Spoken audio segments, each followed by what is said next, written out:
Assalamualaikum warahmatullahi wabarakatuh. Berjumpa lagi bersama saya di channel Pejuang Rupiah. Apa kabar semuanya sobat-sobat Pejuang Rupiah? Semoga selalu dalam keadaan sehat walafiat ya, tidak kurang satu hal apapun, dan semoga selalu dalam lindungan Allah Subhanahu wa taala. Amin amin ya robbal alamin. Semangat pagi. Ya, di sini saya akan membagikan informasi ya kepada sobat-sobat pejuang rupiah tentang aplikasi Mynet ya, aplikasi tampilan baru di aplikasi Pin Network yang tepatnya kemarin berubah di layar beranda aplikasi Pin Network ini pada tanggal 29 Desember kemarin ya. Nah, di sini tentunya bukan hanya sekedar hanya sebatas gambar semata, tidak mengandung arti ya, tapi di setiap perubahan aplikasi yang berada di tampilan beranda aplikasi Pin Network kita, itu tentunya setiap ada perubahan pastinya membawa suatu informasi ya bagi kita semua. Nah, di sini mungkin ada sebagian sobat-sobat yang belum mengetahui ya tentang informasi dari tampilan aplikasi yang berada di beranda aplikasi Pin Network ini.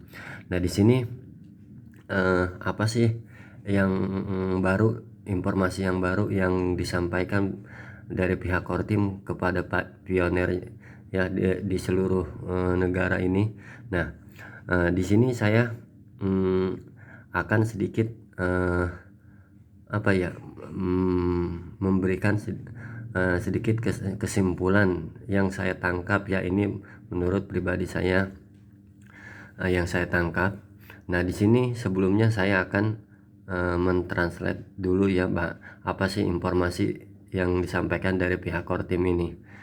Nah, tapi sebelum saya menyampaikan informasi ke depannya, bagi sobat-sobat yang baru mampir ke channel Pejuang Rupiah ini ya, saya minta support dan dukungannya untuk like, komen ya, untuk share dan subscribe channel Pejuang Rupiah ini, dan serta mengaktifkan atau membunyikan tanda loncengnya agar dapat notifikasi video-video baru yang akan saya buat ke depannya. Nah, bagi sobat-sobat kalau ingin jelas mendengar full tentang aplikasi tampilan baru di beranda Pin Network ini, agar informasinya ini tidak tidak terputus atau sobat-sobat mendapatnya sepotong-sepotong, mohon jangan di skip ya videonya ya. Saya pun tidak akan menjelaskan nyampe panjang lebar banget lah, enggak. Ini cuman kesimpulannya aja, saya pun hanya sedikit mengambil contohnya saja. Nah, sebelumnya saya sudah mentranslate dari kata-kata yang ada di bawah ini ya, sobat-sobat nih yang ada jari saya ini yang di sini sudah saya translate ya. Mari kita lihat di sini apa sih penjelasannya. Nah, penjelasannya ini sobat-sobat, saya akan bacakan. Mynet aktif hari ini ya. Mynet aktif hari ini mulai periode jaringan tertutup dari fase Mynet. Kami juga merilis 2 bagian baru dari buku putih yang menjelaskan cara kerja penambangan dan pasokan di Mynet. Pratinjau simulasi penambangan baru dirilis di aplikasi untuk kalibrasi Anda dan akan berlaku nanti sampai saat itu. Nah, penambangan yang ada terus berlanjut. Baca selengkapnya di atas. Mynet dapat dilihat di P-Block Explorer dan dompet Pi Anda sekarang dapat menampilkan saldo testnet dan Mynet. Nah, itulah penjelasan sedikit ya dari tampilan aplikasi beranda Pi kita ini. Nah, adapun isi dari informasinya mari kita lihat ya di sini ya. di Redmore ini. Nah, inilah penjelasan atau informasi yang baru ya, atau yang diupdate pada tanggal 29 kemarin ya. Ini ternyata setelah saya lihat-lihat dari atas nyampe ini nggak ada habisnya, panjang banget. Dan tentunya kalau ini ditranslate dan saya bikinkan video, saya bacakan, ini tidak akan kelar 1 jam ya sobat-sobat, ini panjang sekali. Jadi saya akan mengcopy sedikit saja informasi yang ada di aplikasi Pi Network ini ya. Ini sudah saya translate. Nah, sudah saya translate tadi. Ini mana ya?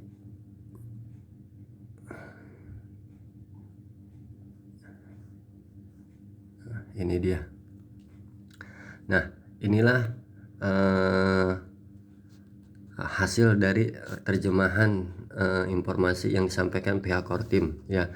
Nah, di sini saya akan bacakan untuk sobat-sobat pejuang rupiah semuanya dimanapun Anda berada.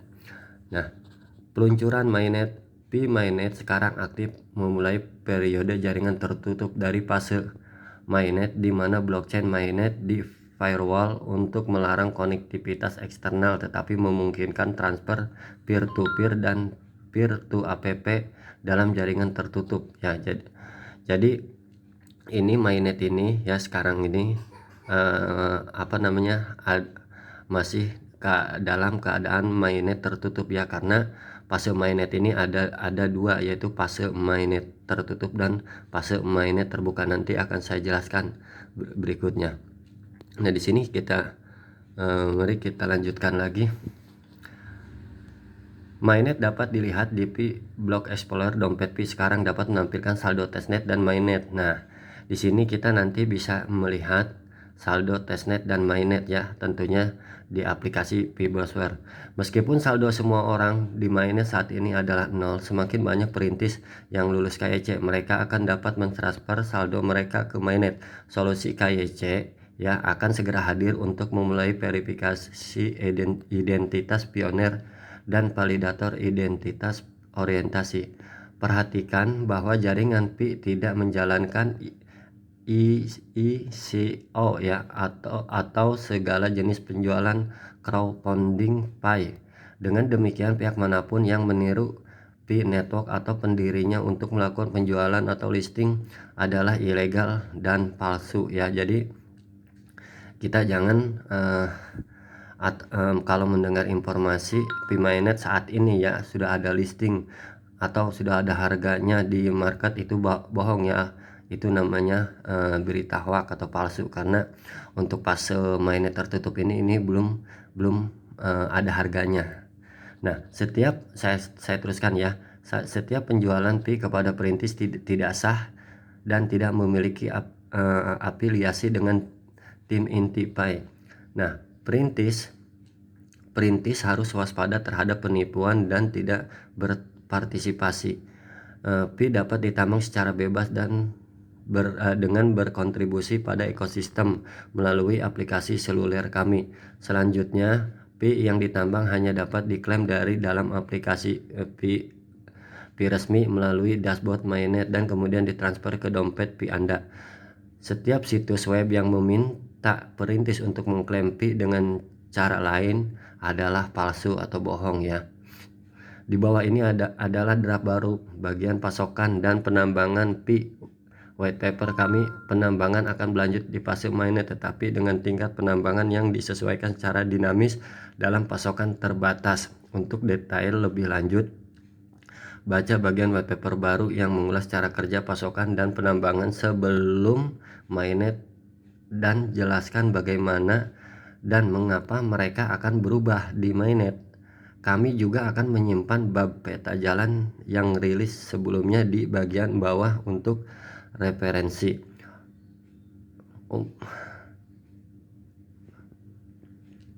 Umpan balik Anda diterima sebelum kami memperbarui white paper resmi di situs web kami saat Open Network dimulai. Hari ini kami juga merilis pratinjau antarmuka penambangan baru bagi Anda yang melihat simulasi mekanisme penambangan mainnet baru dalam pengaturan hipotetis dan untuk membantu Anda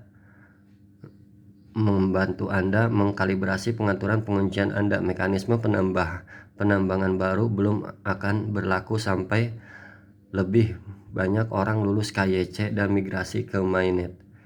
Sebelum itu, semua pioner dapat melanjutkan menambang pada mekanisme pra-mainnet seperti sebelumnya. Setelah simulasi dan kalibrasi selesai dan cukup banyak pionir telah bermigrasi ke mainnet, mekanisme penambangan mainnet yang baru akan berlaku diumumkan di layar beranda. Ya, itulah sedikit penjelasan dari hasil dari terjemahan yang berada di aplikasi Beranda Pi Network ini yang disampaikan pihak core team di dalam aplikasi ini ya.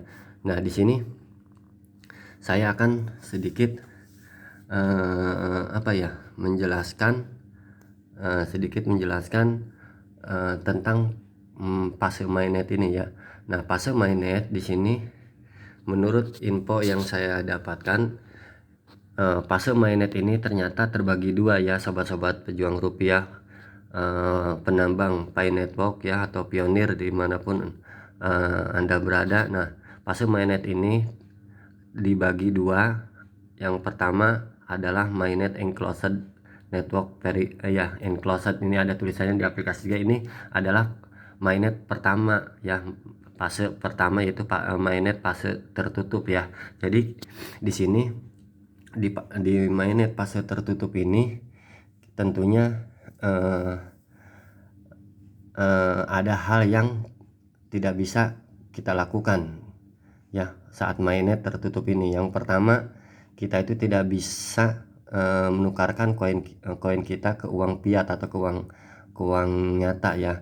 Nah, terus kedua, tidak bisa di swap atau ditukar ke kripto lainnya, seperti ditukar dari Pi ke Bitcoin, dari Pi ke ETH ya, atau ke koin-koin lainnya. Terus yang ketiga, tidak bisa di list di exchanger. Nah, yang ketiga ini maksudnya ini belum laku atau belum ada di market manapun ya, exchanger itu atau market tempat jual beli kripto. Jadi belum ada. Jadi di fase di mainnet tertutup ini kita tidak bisa yang pertama, kita tidak bisa menukarkan ke uang ya. Terus kedua, tidak bisa ditukarkan koin kita itu tidak bisa ditukarkan ke koin lainnya, ke kripto lainnya. Terus tidak bisa belum ada di market exchanger atau di toko-toko tempat jual beli kripto. Nah, tapi di fase mainnet ini tidak bisa, tapi di fase mainnet tertutup ini ada yang bisa kita lakukan. Nah, apa itu? Yang pertama, kita hanya bisa bertransaksi di marketplace ya. Kita bisa bertransaksi di marketplace Hackathon Pi Network ya, Hackathon Pi Network ya. Jadi kita hanya bisa menukarkan koin kita itu dengan barang. Jadi kita sistemnya barter ya. Nah, tentunya barternya di mana ya? Tentunya barternya di marketplace Pi Network yang ada yang kemarin yang diadakan oleh Pi Network ya. Nah, itu contohnya seperti di Indonesia ada namanya Pi Market ID ya, Pi Market ID. Terus ada Pi Chain Mall ya. Nah, itu contoh salah satunya. Jadi kita kalau untuk menukarkan koin kita ke barang itu bisa, tapi tentunya kita harus menjadi member dulu ya. Nanti akan saya buatkan bagaimana cara daftar di Pi Market Indonesia dan ataupun di Pi Togo ya, di Pi Togo, di Pi Chain Mall. Nah, terus tadi yang pertama adalah fase mainnet tertutup. Nah, terus kedua ada yang namanya fase mainnet terbuka. Nah, di saat itulah fase mainnet terbuka inilah peluang kita atau hari kemerdekaan kita dimulai. Karena apa? Yang tadinya di fase mainnet tertutup itu semuanya tidak bisa. Nah, pada saat nanti fase mainnet terbuka ini, semua yang tidak bisa itu akan menjadi bisa ya. Yang tadinya kita tidak bisa menukarkan koin kita ke uang nyata, itu bisa nanti ke depannya ya. Di fase mainnet terbuka itu kita bisa menukarkan koin kita ke uang. Tentunya kita harus mentransfer dulu koin kita yang yang ada di dompet kita ke exchanger. Setelah kita transfer di exchanger, barulah kita jual di exchanger, itu baru akan menjadi uang ya. Terus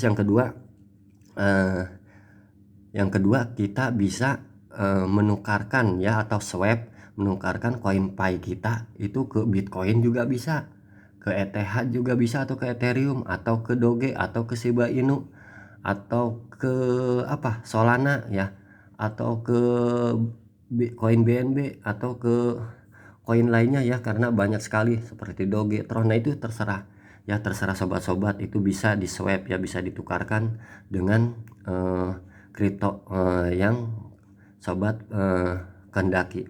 Terus yang ketiga yaitu di saat mainnet terbuka, tentunya Finetwork akan listing di market atau di bursa tempat jual beli kripto. Nah, disitulah kita bisa menjual koin kita ya. Tapi dengan catatan kita harus lolos KYC ya. Kalau kita nggak lolos KYC ya, kita nggak bakalan bisa ngikutin fase mainnet tertutup ataupun fase mainnet terbuka ini ya, sobat-sobat. Nah, jadi terus apa informasi apa lagi selain fase mainnet tertutup dan terbuka? Mari kita lihat ya. Ternyata ada beberapa menu-menu baru yang ada di tampilan di dalam aplikasi Finetwork ini. Yang pertama ya, di sini mungkin saya akan kilas balik sedikit ya, yang namanya ini saldo belum diverifikasi, yang warna kuning ini ya. Nah, maksudnya saldo yang belum diverifikasi. Nah, saya kasih contoh nih ya, saya kasih contoh. Koin saya sekarang 237 ya, 237. Dan di sini yang warna kuning ya, mari kita lihat, kita klik. Nah, ternyata saldo yang belum diverifikasi adalah 133 koin Pi ya. Nah, terus kita lihat yang warna ungu ya, saldo ya, saldo yang dapat ditransfer ke mainnet ya. Kalau yang ungu inilah saldo yang bisa ditransfer ya, saldo koin kita setelah kita lolos KYC, barulah saldo inilah yang ditransfer ke dompet kita ya, sobat-sobat ya. Jadi saldo inilah yang bisa ditransfer ke dompet kita, ke wallet kita. Nah, jadi dari 237 jadi hanya 103 yang bisa saya dapatkan untuk sementara ini apabila saya lolos KYC. Nah, seperti itu. Nah, jadi saldo ini juga ternyata yang hanya bisa kita tahan ya. Yang hanya bisa kita tahan adalah saldo yang dapat ditransfer ke mainnet ya. Jadi saja saldo kita ngambang sendiri saja yang bisa kita tahan ya. Jadi kalau saldo yang ini tidak bisa kita tahan. Nah, di sini kita lihat saldo dompet akan segera datang ya. Terus saldo terkunci. Nah, maksudnya saldo terkunci adalah ya, nah di sini kita harus diwajibkan untuk menahan atau mengunci atau menghold koin kita, terserah dengan secara sukarela dari pihak core team pun ya, tidak ada paksaan. Di sini kita harus mengkunci sesegera mungkin sebelum fase mainnet terbuka ini datang. Jadi sekarang fase mainnet tertutup sudah berlaku, sudah mulai berjalan ya, sebentar lagi fase mainnet terbuka. Jadi sebelum mainnet terbuka ini datang, kita harus secepatnya kita menghold koin kita ya, menghold koin kita. Nah, di sini kita terserah bebas, kita mau nahan koin kita berapa persen ya. Di sini dari mulai 25%, 50% sampai 90%. Terus tingkat durasi penguncian berapa lamanya ya, kita bisa 2 minggu, 6 bulan, 1 tahun atau 3 tahun. Nah, menurut informasi ya, fase mainnet terbuka itu berada di bulan sekitaran Juni ya, sekitaran bulan Juni. Jadi, nah ini penguncian ini dimulainya aktifnya kapan? Nah, saya pun nggak tahu ya, belum mendapat informasi ya. Tapi sobat-sobat di sini perlu saya jelaskan gitu kan, sesegera mungkin kita menahan koin kita ini. Karena kenapa? Kalau kita belum sudah melakukan KYC lalu kita belum ya menahan koin kita, belum menyeting koin kita, maka secara sistem ini akan terkunci secara otomatis ya. Batas koin yang ditahan itu 90% dan lama pengunciannya gitu kan, itu selama 3 tahun. Jadi alangkah ruginya gitu kan kalau misalkan sobat-sobat ingin mencicipi atau ingin merasakan, ingin menjual koin kita, tapi ternyata lupa menahan atau menghold atau mengkunci ya, atau sebelum disetting nih. Jadi jangan sampai diduluin oleh sistem. Jadi kita harus menyeting dan kita pikirkan mau berapa koin kita yang kita tahan atau kita kunci ya. Tapi tentunya semakin lama kita mengunci, ini akan mendapatkan persentase keuntungan yang lebih besar ya. Jadi itu tergantung sobat-sobat ya, mengunci koin kita berapa persen dan berapa lama. Tapi karena ini akun keluarga saya, jadi saya hanya mengunci 6 bulan. Tapi kalau akun murni pribadi saya itu saya kunci pure gitu kan, koinnya 100% dan lamanya 1 tahun. Saya